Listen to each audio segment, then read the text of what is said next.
so great to be here.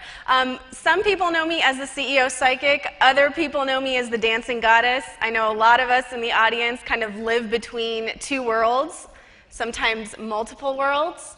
And so today, I really want to share 3 things that I use every day with my clients and also in my own life to help me trust my intuition. I get asked a lot, what is 2012 about? Is the world really going to end? And the first thing I would say to that is trust your intuition.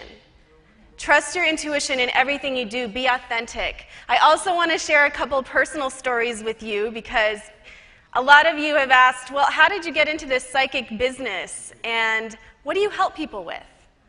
I work mostly with CEOs who are looking to improve their businesses but also their love life.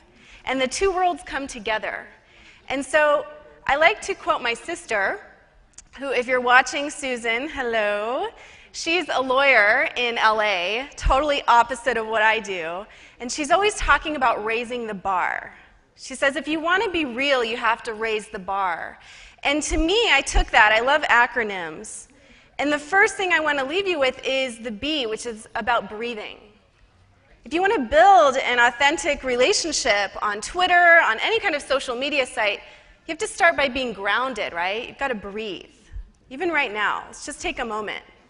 Close your eyes and just feel your own breath. You feel the energy in the room? Right now it's like kind of buzzing around in pockets over here and over here. And when we can settle enough to really hear what's going on in the Twitter feed, for example, or what's going on inside of us, then we can communicate from an authentic way instead of just venting, which is what I see.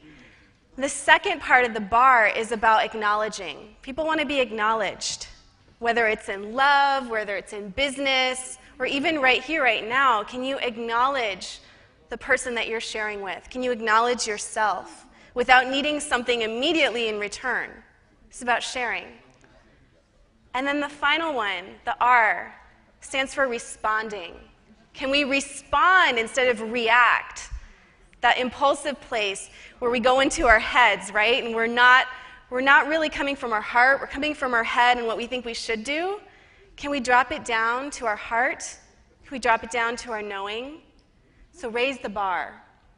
You know, on the subway getting here, I took the A train. And I saw a sweet Dominican man, and he was just full of life. And it was so hot and stuffy in the subway.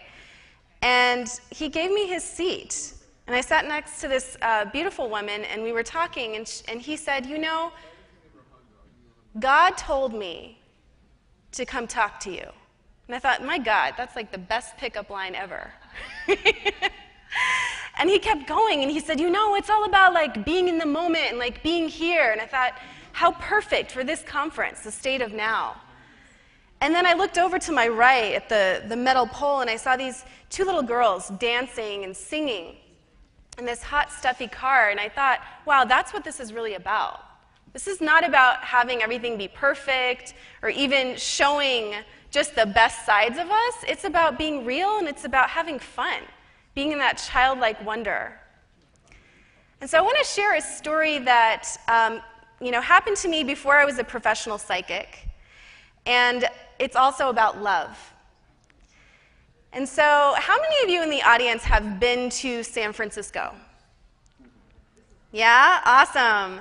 So I was living in the Haight-Ashbury district, the Hippieville, and I had just bought a ticket impulsively to go see the man that I was dating at the time. And I thought I'd have no problem getting a cab. San Francisco, right? So it starts to rain. I'm like dragging my suitcase. Every cab has their light on, but they're not stopping. And I looked up into the sky and I said, you know what? I don't believe in you. This is before I was a psychic. But I remembered my friend Zach telling me, you can call on this guy, Archangel Michael, to come help you. And I was like, okay, here we go. So I stood there in the rain, my hair was getting all wet, and I said, I don't believe in you, but if you exist, I need a cab right now or I'm going to miss my flight. Well, a cab pulls up, And there's a sweet man that looked like kind of my grandfather, and I couldn't believe it happened so fast. And then this guy in a three-piece business suit steals my cab. And I remember looking up into the sky, cursing and saying, "What, is this a huge joke? Are you just messing with me today? I'm going to miss this plane." And then the unthinkable happened. The cab came right in front of me. He kicked the guy out. He looked me straight in the eye and he says, "You saw me first. Get in." By this time I was speechless. I get in the cab and I'm like, I don't even have enough cash to get across the Bay Bridge. Like, I'm so sorry. I was crying. He said, "Don't worry, I got you."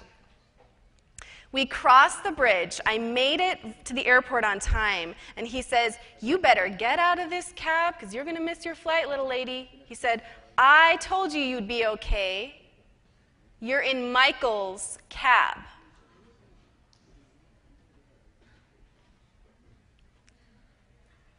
And before I could say anything, I looked up and I said, "I'm sorry, I really believe in you now." And from that point on, my life changed. I started opening up to my psychic gifts, which I believe that we all have. I started trusting my intuition. And I started sharing my stories. And that's what this conference, that's why you're here. It's about sharing your stories. So the next time that you feel nervous or you feel like you're walking between two worlds and you don't know how to combine the two, remember to raise the bar. Breathe, acknowledge people, and respond from your heart. My name is Dorell, the CEO Psychic. You can find me at Dancing Goddess on Twitter. I love you guys. You have my heart. Thank you so much.